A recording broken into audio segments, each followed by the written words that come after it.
नमस्कार, capital TV की special story देख रहे हैं और मैं हूं आपके साथ दिव्या सिंह। कांग्रेस हमेशा किसी न किसी वजह से चर्चा में रहती है। इस बार कांग्रेस के दो सांसद सुर्खियों में बने हुए हैं, लेकिन दोनों के कारण बहुत ही अलग है। एक सांसद ने तो अपने ही नेताओं को मुंह तोड़ जवाब दिया है और उनकी बोलती बंद कर दी है, तो दूसरी तरफ एक सांसद अपनी पत्नी के चक्कर में बुरे फंसते जा रहे हैं, क्योंकि आरोप बहुत ही गंभीर है। दोनों ही नेताओं की वजह से पार्टी में घमासान मचा हुआ है। पीएम मोदी के मुरीद हुए शशि थरूर, अपने ही पार्टी को दिया मुंहतोड़ जवाब। कांग्रेस सांसद की पत्नी पर गंभीर आरोप। आईएसआई लिंक की जांच के लिए एसआईटी का गठन। प्रधानमंत्री मोदी की अमेरिका यात्रा को लेकर कांग्रेस लगातार हमलावर थी, लेकिन इस बीच शशि थरूर ने उनकी तारीफ कर दी। बस फिर क्या था, कांग्रेस में खलबली मच गई, जिसके बाद पार्टी में ही घिरे शशि थरूर ने जवाब दिया है। उन्होंने कहा कि मेरा बयान राष्ट्र हित में था, हम हमेशा सिर्फ पार्टी के हित में ही बात नहीं कर सकते। शशि थरूर ने कहा कि उन्होंने पार्टी के हितों को ध्यान में रखते हुए बात की। उन्होंने कहा कि हम हमेशा केवल पार्टी हित के संदर्भ में बात नहीं करते। पत्रकारों से बात करते हुए थरूर ने कहा कि मोदी की अमेरिका यात्रा से भारतीय लोगों के लिए कुछ सकारात्मक परिणाम सामने आए हैं। उन्होंने कहा कि इस यात्रा में कुछ सवाल भी रह गए, जैसे कि अवैध अप्रवासियों को भारत वापस कैसे लाया गया, इस मुद्दे पर ध्यान क्यों नहीं दिया गया। कांग्रेस सांसद थरूर ने कहा कि क्या प्रधानमंत्री मोदी ने बंद दरवाजों के पीछे इस मुद्दे को उठाया। कूटनीति में सब कुछ सार्वजनिक रूप से नहीं रखा जाता। अगले 9 महीनों में व्यापार और शुल्क पर वार्ता आयोजित करने के समझौते का स्वागत करते हुए थरूर ने कहा कि यह वाशिंगटन के तरफ से जल्दबाजी में और एक तरफा तरीके से हम पर शुल्क लगाने से कहीं बेहतर है, जिससे हमारे निर्यात को नुकसान हो सकता था। उन्होंने कहा कि मेरे विचार से कुछ अच्छा हासिल हुआ है और मैं एक भारतीय के रूप में इसकी सराहना करता हूं।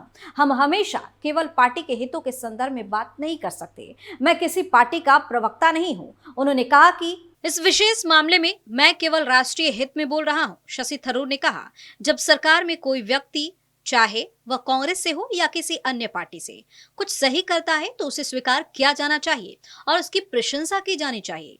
जब वे कुछ गलत करते हैं तो उनकी आलोचना की जानी चाहिए। वहीं शशि थरूर ने कहा कि मैं राजनीति में 16 सालों से एक्टिव हूँ। मैंने हमेशा ही अच्छी सरकार की प्रशंसा की है, भले ही वो किसी भी पार्टी की हो। यदि कोई सरकार सही काम करती है तो हम उसकी तारीफ करते हैं। उन्होंने कहा कि हम जरूरत पर आलोचना करते हैं। सरकार की ओर से कोई पॉजिटिव कदम उठाया जाता है तो हम तारीफ भी करते हैं। थरूर ने कहा कि भले ही सरकार में कांग्रेस रहे या फिर कोई और दल, यदि कुछ अच्छा होता है तो फिर उसकी सराहना करने में क्या जाता है। बता दें कि पीएम नरेंद्र मोदी के अमेरिका दौरे को लेकर राहुल गांधी और जयराम रमेश जैसे नेताओं ने निशाना साधा था, लेकिन शशि थरूर ने तारीफ कर दी थी। उन्होंने कहा कि यदि डोनाल्ड ट्रंप प्रशासन नरेंद्र मोदी को सबसे बड़ा नेगोशिएटर बताता है तो ये बड़ी बात है। जयराम रमेश ने दिया तीखा जवाब। शशि थरूर की इस टिप्पणी के बाद कांग्रेस ने तुरंत ही इसे उनका निजी विचार बता दिया। कांग्रेस के वरिष्ठ नेता और राज्यसभा सांसद जयराम रमेश ने सोशल मीडिया एक्स पर लिखा कि भारतीय राष्ट्रीय कांग्रेस एकमात्र ऐसी पार्टी है जहां विचारों की स्वतंत्रता है। हमारे सदस्य कई मुद्दों पर अपने व्यक्तिगत विचार रखते हैं, लेकिन पार्टी का आधिकारिक रुख ही सर्वोपरि होता है। यानी साफ है कि कांग्रेस थरूर के बयान से खुद को अलग रखना चाहती है, लेकिन अंदर ही अंदर ये मामला पार्टी के लिए असहज स्थिति भी पैदा कर रहा है। कांग्रेस और शशि थरूर के रिश्ते में दरार। ये पहली बार नहीं है जब शशि थरूर की कोई टिप्पणी कांग्रेस के आधिकारिक रुख से अलग रही हो। इससे पहले भी वो कई बार अपने बयानों को लेकर चर्चा में रह चुके हैं। हालांकि कांग्रेस फिलहाल इससे ज्यादा तूल न देने की कोशिश कर रही है, लेकिन ये देखना दिलचस्प होगा कि इस मुद्दे पर आगे और क्या प्रतिक्रियाएं आती है। बता दें कि जहां एक और बीजेपी इस दौरे को ऐतिहासिक बता रही है, वही कांग्रेस और अन्य विपक्षी दल इसे दिखावा करार दे रहे हैं। विपक्ष का कहना है कि इस दौरे से भारत को कोई बड़ा रणनीतिक या आर्थिक लाभ नहीं हुआ है। हालांकि शशि थरूर की सराहना ने इस बहस को और दिलचस्प बना दिया। अब देखना है कि कांग्रेस इस मामले को यही खत्म कर देती है या फिर शशि थरूर को किसी तरह की सफाई और ज्यादा देने की जरूरत पड़ती है। स्टार्टअप नीति की तारीफ पर मचा विवाद। कांग्रेस सांसद शशि थरूर ने एक बार फिर से कुछ ऐसा किया जिससे कांग्रेस उबाल पर है। पहले प्रधानमंत्री नरेंद्र मोदी की अमेरिका यात्रा की तारीफ की और अब केरल की स्टार्टअप इकोनॉमी की प्रशंसा में लिखे एक आर्टिकल ने थरूर की मुसीबत बढ़ा दी है। इस लेख में वाम लोकतांत्रिक मोर्चा यानी कि एलडीएफ सरकार के कार्यकाल के दौरान राज्य में इंडस्ट्रियल ग्रोथ की तारीफ कर दी गई। थरूर ने अपने लेख में कहा कि केरल भारत के टेक्नोलॉजिकल और इंडस्ट्रियल चेंज का नेतृत्व करते रहने के लिए अच्छी स्थिति में में है। इसके बाद केरल विधानसभा में विपक्ष के नेता वीडी सतीशन ने तिरुवनंतपुरम से सांसद शशि थरूर पर आर्टिकल को लेकर हमला बोला। मल्लपुरम के पेरिंथलमल्ला में सतीशन ने कहा कि न तो वह और न ही पार्टी यानी कि कांग्रेस जानती है कि उन्होंने यानी कि थरूर ने किन परिस्थितियों या आंकड़ों के आधार पर लेख लिखा गया था। उन्होंने कहा कि पार्टी उन परिस्थितियों या आंकड़ों की पड़ताल कर सकती है जिनके आधार पर उन्होंने ये आलेख लिखा है। केरल में औद्योगिक क्षेत्र के बारे में थरूर द्वारा कही गई बातों को खारिज करते हुए सतीशन ने दावा किया कि राज्य में अच्छा औद्योगिक माहौल नहीं है। उन्होंने इसमें सुधार की जरूरत है, हम चाहते हैं कि इसमें सुधार हो। शशि थरूर ने अपनी सफाई में क्या कहा? थरूर ने जब इस बारे में पूछा गया तो उन्होंने कहा कि मेरा लेख तथ्यों और आंकड़ों पर आधारित था, किसी इंडिपेंडेंट या सरकारी सोर्स पर नहीं। मेरे लेख के खिलाफ केरल कांग्रेस का कोई ऑफिशियल बयान नहीं आया है। पार्टी सांसद ने आगे कहा कि जो कोई भी मेरे लेख पर चर्चा करने को इच्छुक है, मैं उसके लिए हमेशा उपलब्ध हूँ, लेकिन मेरा लेखन हमेशा तथ्यों और आंकड़ों पर आधारित ही होता है।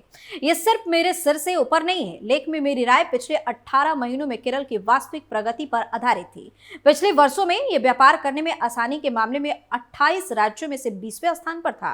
अचानक पिछले वर्ष में ये पहले स्थान पर आ गया। दूसरी और केरल के उद्योग मंत्री पी राजीव ने थरूर के आलेख का समर्थन करते हुए कहा कि कांग्रेस सांसद हमेशा तथ्यों के आधार पर बात करते हैं। राजीव ने कहा कि कांग्रेस सांसद ने पूरे राज्य की प्रशंसा की है, न केवल वामपंथी सरकार या मुख्यमंत्री की। उन्होंने कहा कि विपक्ष भी उस प्रशंसा का हिस्सा होने का दावा कर सकता है क्योंकि उसके निर्वाचन क्षेत्रों में बहुत सारे विकास और इंडस्ट्रियल ग्रोथ के काम हुए हैं। कांग्रेस सांसद की पत्नी को लेकर सियासत तेज। वहीं दूसरी तरफ कांग्रेस सांसद गौरव गोगोई की ब्रिटिश पत्नी एलिजाबेथ कोलबर्न से जुड़ा विवाद लगातार गहराता जा रहा है। असम के मुख्यमंत्री हेमंत बिस्वा शर्मा ने गौरव गोगोई की ओर से अपनी ब्रिटिश पत्नी से जुड़े विवाद पर कानूनी कार्रवाई किए जाने की उनकी योजना का स्वागत किया और कहा कि राज्य सरकार भी कानूनी कार्रवाई शुरू करने वाली है। पार्टी के महासचिव जयराम रमेश की एक पोस्ट पर जवाब देते हुए सीएम शर्मा ने विपक्ष को उसकी चुनावी हार की याद दिलाई और कहा कि मैं अपने खिलाफ कानूनी कार्रवाई का तहे दिल से स्वागत करता हूं। असम सरकार भी आज से कानूनी कार्रवाई शुरू करने जा रही है। इससे पहले पूर्व सीएम तरुण गोगोई के बेटे और सांसद गौरव गोगोई ने बीजेपी पर उन्हें और उनके परिवार को बदनाम करने की कोशिश करने का आरोप लगाया और कहा कि वो इसके खिलाफ जरूरी कानूनी कदम उठाएंगे। उन्हें आश्वासन दिलाया कि सत्य की जीत होगी। सीएम शर्मा ने कांग्रेस सांसद को दी चेतावनी। सीएम शर्मा ने कहा कि जब तक हम पद पर हैं, हम राष्ट्र की सुरक्षा की रक्षा करने की अपनी शपथ से बंधे हुए हैं। इसलिए मैं संबंधित सांसद को भी जल्द से जल्द कोर्ट जाने की सलाह देता हूं ताकि कम से कम इस मुद्दे पर न्यायिक मंच पर चर्चा हो सके। वहीं जयराम रमेश ने अपने पोस्ट में 2026 की शुरुआत में असम में होने वाले विधानसभा चुनाव का जिक्र किया और कहा कि करीब 12 महीनों में राज्य के लोग उन्हें पूर्व मुख्यमंत्री बना देंगे और उनकी पार्टी को विपक्ष में बैठा देंगे। शर्मा ने इस पर जवाब दिया, पूर्व और वर्तमान मुख्यमंत्री कौन होगा इसका फैसला असम के लोग करेंगे, आप नहीं। मैं आपको 2014 से कांग्रेस को मिली अपमानजनक हार की याद नहीं दिलाना चाहता। जांच के लिए करेंगे एसआईटी का गठन। वहीं कांग्रेस सांसद गोगोई पर हमला तेज करते हुए बीजेपी के वरिष्ठ नेता ने कहा कि पुलिस की ओर से जल्द मामला दर्ज किए जाने की संभावना है और विपक्षी नेता की ब्रिटिश पत्नी एलिजाबेथ कोलबर्न के पाकिस्तान से संबंधों के आरोपों की जांच के लिए एक विशेष जांच दल यानी कि एसआईटी का गठन किया जाएगा। उन्होंने कहा कि पूरे परिस्थिति तंत्र और समर्थकों को शामिल करते हुए मामले की विस्तृत स्तर पर जांच की जाएगी क्योंकि इस बात की आशंका जताई जा रही थी कि क्या आईएसआई ने मुख्यमंत्री कार्यालय यानी कि सीएमओ में घुसपैठ करने की कोशिश की थी जब गोगोई के पिता दिवंगत तरुण गोगोई राज्य के मुख्यमंत्री हुआ करते थे। बीजेपी कांग्रेस में आरोप प्रत्यारोप जारी। इन आरोपों का जवाब देते हुए जयराम रमेश ने कहा कि असम के सीएम और बीजेपी ने मेरे सहयोगी गौरव गोगोई को निशाना बनाकर एक क्रूर बदनामी अभियान शुरू किया है। यह सबसे खराब तरह का चरित्र हनन है।